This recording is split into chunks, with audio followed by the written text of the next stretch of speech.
Welcome to only IAS. स्वागत है आप सभी लोगों का प्रीलिम बूस्टर न्यूज डिस्कशन में। आज 14 अप्रैल 2022 है, तो आइए देख लेते हैं ऐसे कौन से इंपॉर्टेंट आर्टिकल्स हैं जो आज हमें कवर करने हैं। हमारा फर्स्ट आर्टिकल स्वनिधि से समृद्धि प्रोग्राम के बारे में है। हाल ही में ministry of housing and urban affairs ने लॉन्च किया है स्वनिधि से समृद्धि प्रोग्राम में एडिशनल 126 सिटीज। मतलब अभी हाल ही में इस प्रोग्राम में 126 शहरों को और जोड़ा गया है जो 14 राज्यों से और यूटी से बिलोंग करते हैं। इसमें एक बात तो स्पष्ट हो गई कि ये प्रोग्राम लेटेस्ट नहीं है, रदर ये प्रोग्राम पहले से चल रहा है और इसमें अभी हाल ही में 126 और शहरों को जोड़ दिया गया। दूसरी बात ये स्पष्ट होती है कि ये पीएम स्वनिधि स्कीम से जुड़ी हुई कोई स्कीम या योजना है या प्रोग्राम है।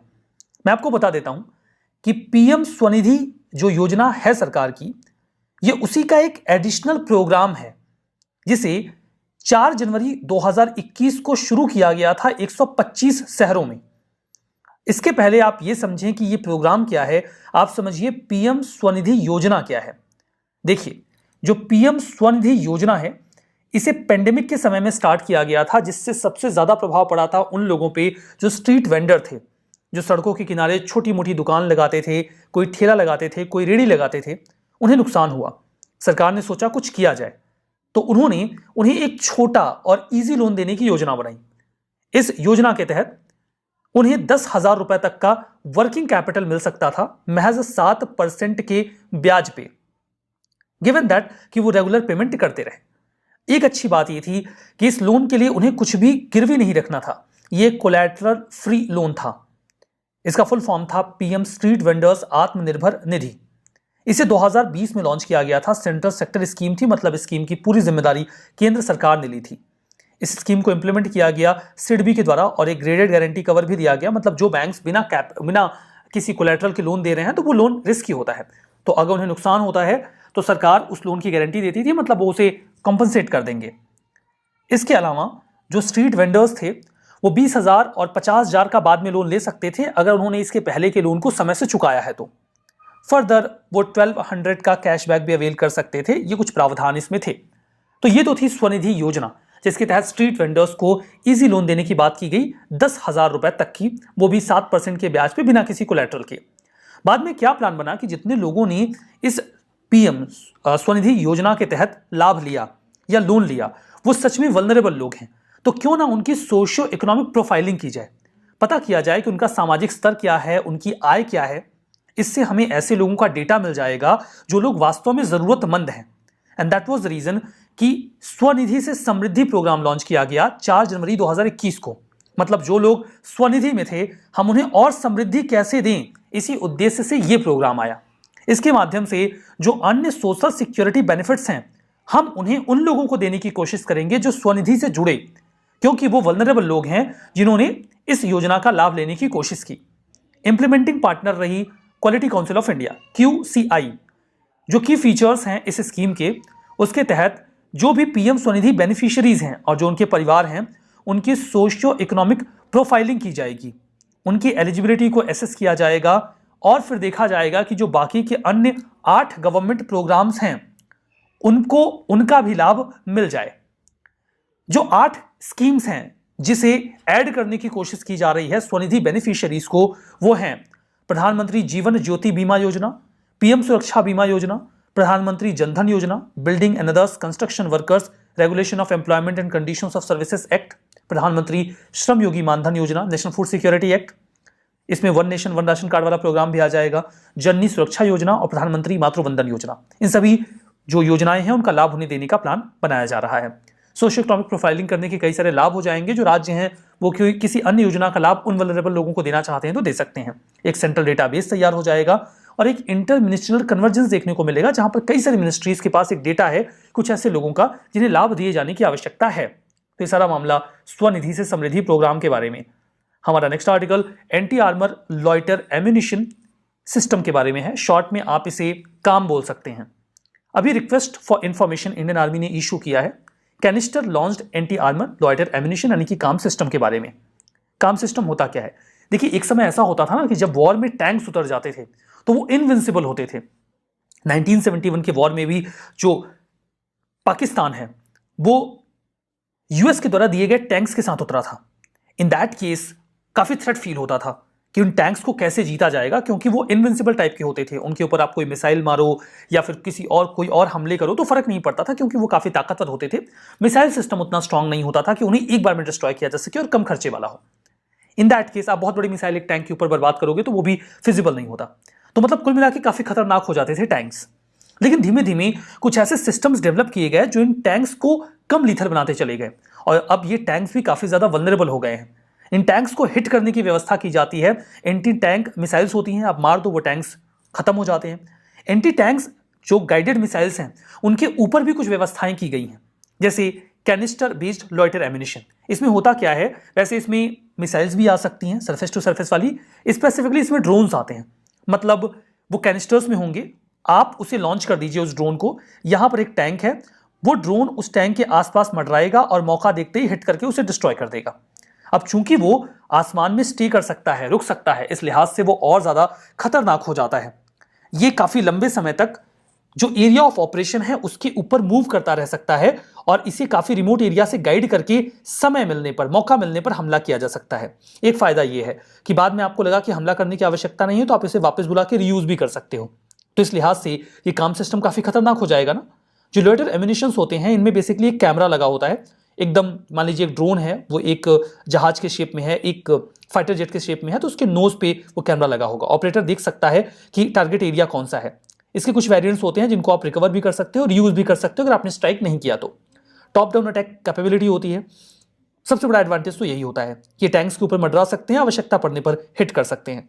आर्मी चाहती है कि काम को हम डिप्लॉय करें डिजर्ट वाला जो एरिया है वेस्टर्न बॉर्डर पे, यानी कि पाकिस्तान की तरफ, और हाई एल्टीट्यूड वाले एरियाज पर भी हम इसका इस्तेमाल करें, नदर्न फ्रंटियर्स पे, जो चाइना के लिए काफी ज्यादा, चाइना की वजह से काफी सिक्योरिटी थ्रेट फेस करता है, वहां पर भी हमें सिक्योरिटी इंश्योर करनी है।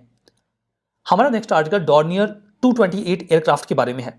मिनिस्ट्री ऑफ सिविल एविएशन ने अभी इसकी पहली फ्लाइट को रन कर दिया है। डॉर्नियर 228 एयरक्राफ्ट, ये multipurpose made in India aircraft है। इसे हिंदुस्तान एयरक्राफ्ट भी नाम दिया गया है। इसे डेवलप किया है हिंदुस्तान एरोनॉटिक्स लिमिटेड ने। एक्चुअली में ये जो एयरक्राफ्ट है इसकी जो टेक्नोलॉजी थी पहले एक जर्मन फर्म के पास हुआ करती थी, बाद में उस जर्मन फर्म ने इसकी टेक्नोलॉजी इंडिया को ट्रांसफर कर दी और अब इसे हेल भी डेवलप करता है। 17 सीटर एयरक्राफ्ट है, दिन और रात दोनों में ऑपरेट कर सकता है। सबसे खास बात यह है कि इसे टेक ऑफ या फिर लैंडिंग के लिए बहुत ज्यादा जगह की जरूरत होती नहीं है, बहुत ही कम जगह में ये लैंड कर सकता है और जल्दी लैंड कर सकता है। दूसरी बात यह है कि चूंकि बहुत भारी नहीं होता, बहुत कम लोगों को कैरी करता है, तो जो सेमी प्रिपेयर्ड रनवे होता है वहां पर भी आप इसको ऑपरेट कर सकते हो। बहुत हाई प्रोफाइलिंग वाले, बहुत स्ट्रॉन्ग रनवे की भी जरूरत नहीं पड़ती है। शुरू में तो इसे डिब्रूगढ़ जो आसाम में है से पासीघाट जो कि अरुणाचल प्रदेश में है वहां पे ऑपरेट किया जाएगा, और फाइनली इसे आसाम के लीलावारी तक हम एक्सटेंड कर देंगे। फर्दर जो उड़ान हमारी स्कीम है, रीजनल कनेक्टिविटी स्कीम, उसमें भी हम इसे डिप्लॉय करेंगे। कुछ ऐसे रीजन्स होते हैं जो बहुत डेवलप नहीं है, वहां पर हम एयर कनेक्टिविटी इंश्योर तो करना चाहते हैं लेकिन वहां पर ट्रैफिक कम है, तो ऐसे कम सीटर एयरक्राफ्ट वहां पे काफी ज्यादा फिजिबल हो सकते हैं। अलायंस एयर जो कि एक पब्लिक सेक्टर एयरलाइन कंपनी है, वो इस डॉर्नियर 228 एयरक्राफ्ट का इस्तेमाल करने वाली है। इस लिहाज से फर्स्ट कमर्शियल एयरलाइन ये बन जाएगी जो इंडियन मेड एयरक्राफ्ट का सिविल ऑपरेशंस में इस्तेमाल करने लगेगी। हमारा next article 5G vertical engagement and partnership program के बारे में है। डिपार्टमेंट ऑफ टेलीकम्युनिकेशन ने इन्वाइट किया है expression of interest 5G vertical engagement and partnership program के तहत। एक्सप्रेशन ऑफ इंटरेस्ट का मतलब ये होता है कि कोई एंटिटी आती है और ये कहती है कि देखिए इस प्रोग्राम में हम बहुत इंटरेस्टेड हैं और हम 5G का जो इंफ्रा है डेवलप करना चाहते हैं, इस संबंध में हम सर्विसेज देना चाहते हैं, तो अपना इंटरेस्ट शो कर देते हैं। इसे डिपार्टमेंट ऑफ टेलीकम्युनिकेशन ने लॉन्च किया है। इसके माध्यम से हम एक कोलैबोरेटिव पार्टनरशिप तैयार करेंगे ताकि इंडिया में 5G का जो इकोसिस्टम है उसको तैयार करने के लिए हम स्टेक होल्डर्स को इकट्ठा कर सके। इंडिया 5G की ओर काफी तेजी से बढ़ रहा है। दुनिया के कई सारे देशों ने 5G को धीमे धीमे इस्तेमाल करना शुरू कर दिया है, इंक्लूडिंग यूएसए ने तो 2020 में ही कई सारी सिटीज में जो 5G है उसे इंप्लीमेंट कर दिया था या फिर उसका इस्तेमाल शुरू कर दिया था, 5th जनरेशन का जो इंटरनेट है। अच्छा देखिए, 5G इंटरनेट को लेकर कई सारी भ्रांतियां भी रहती हैं। खैर वैसे ये मजाक की बात है, लेकिन कुछ लोग ऐसा कह रहे थे कि भारत तो अभी 5G भी नहीं ला पाया अच्छे से, अमेरिका तो 25G 26G इस्तेमाल कर रहा है, जापान में भी 20G इस्तेमाल हो रहा है। अरे ऐसा नहीं है, वहां भी 5G ही इस्तेमाल हो रहा है, डेवलपमेंटल फेज में है। ऐसा नहीं है कि हम अपने यहाँ 5G डेवलप कर रहे हैं और वो 25G 26G इस्तेमाल कर रहे हैं, अभी वो नहीं आया है। तो भ्रांतियां रहती हैं। एक स्टूडेंट से मेरी बात हो रही थी तो बता रहे थे कि सर ऐसी ऐसी भ्रांतियां रहती हैं, जैसे इस साल गर्मी थोड़ी जल्दी और ज़्यादा पड़ने लगी है, तो कह रहे थे कि मेरे गाँव में कुछ लोग ऐसे आपस में बातचीत कर रहे थे कि इस साल गर्मी इसलिए बहुत ज़्यादा पड़ रही है क्योंकि रशिया ने यूक्रेन के ऊपर हमला कर रखा है। तो रसिया इतना ज़्यादा वहाँ पे बॉम्बिंग कर रहा है, मिसाइल्स मार रहा है कि उसके एक्सप्लोजन्स की वजह से हर जगह गर्मी बढ़ गई है और उसी की वजह से भारत में भी गर्मी बहुत तेजी से बढ़ी हुई है। बताओ, अप्रैल और मार्च गर्मी का समय है।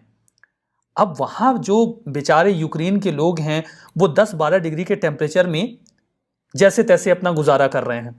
कई सारे लोग तो कई सारी जगहों पे ठंड से मर रहे हैं और वहाँ की बॉम्बिंग से इंडिया में गर्मी पड़ रही है। इस तरीके की भ्रांतियां भी लोगों के मन में रहती हैं। खैर, ये सब तो मजाक की बातें हैं, बट यहाँ पे हम बात कर रहे हैं कि हम इस प्रोग्राम के माध्यम से कंपनी स्टेक होल्डर्स को इकट्ठा करके 5G का इकोसिस्टम इंडिया में डेवलप करने की कोशिश कर रहे हैं। इसके लिए हम जो इंडस्ट्री वर्टिकल्स हैं उनको ऑफर कर रहे हैं। इंडस्ट्री वर्टिकल का मतलब ये होता है कि इंडस्ट्री के भीतर ही पैरेलल इंडस्ट्रीज वर्क कर रही होती हैं। एक कंपनी ए है, ये कुछ गुड्स सप्लाई करती है, कुछ सर्विसेज मैन्युफैक्चर करती है, तो इसकी ये वर्टिकल इंडस्ट्रीज हो सकती हैं।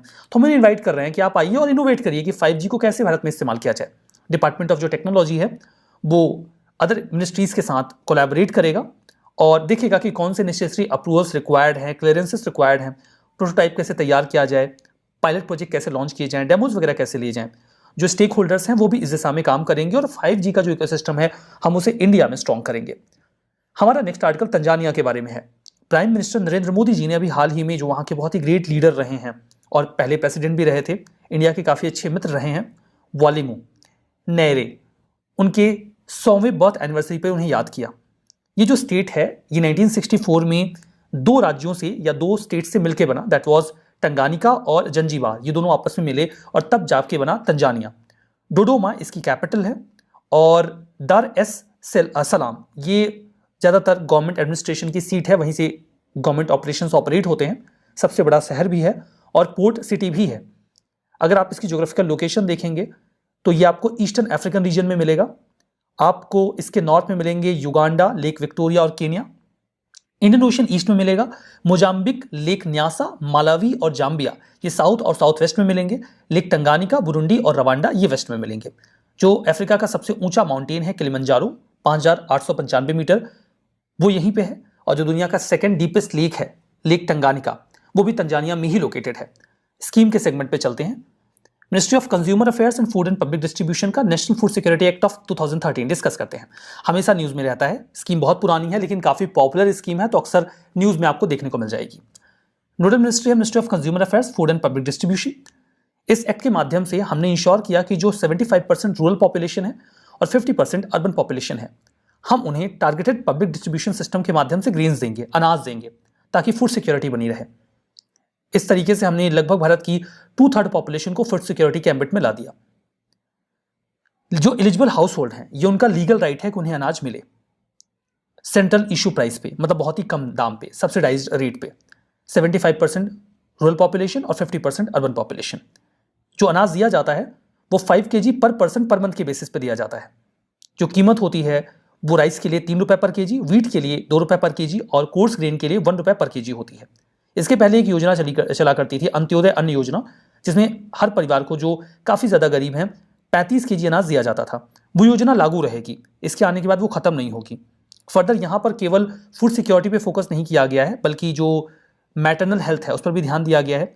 जो प्रेग्नेंट वुमेन हैं या लैक्टेटिंग मदर्स हैं जो अपने बच्चे को दूध पिलाती हैं, वो प्रेगनेंसी के दौरान या फिर उसके बच्चे के पैदा होने के 6 महीने बाद तक एंटाइटल्ड होंगी कि वो एक मैटरनिटी बेनिफिट अटेन करें, जो 6,000 रुपये से कम का नहीं होना चाहिए। ठीक है, तो 6,000 रुपये तक का यहाँ पर अमाउंट दिया जाता है। 14 साल से कम उम्र के बच्चों को मील दिया जाता है, जो भी न्यूट्रिशनल स्टैंडर्ड्स हैं उसके बेसिस पे। बाकी फूड ग्रेन्स या मील्स की अगर सप्लाई सरकार नहीं कर पाती है तो फिर सरकार को फूड सिक्योरिटी अलाउंस देना पड़ेगा। तो ये तो हो गई स्कीम।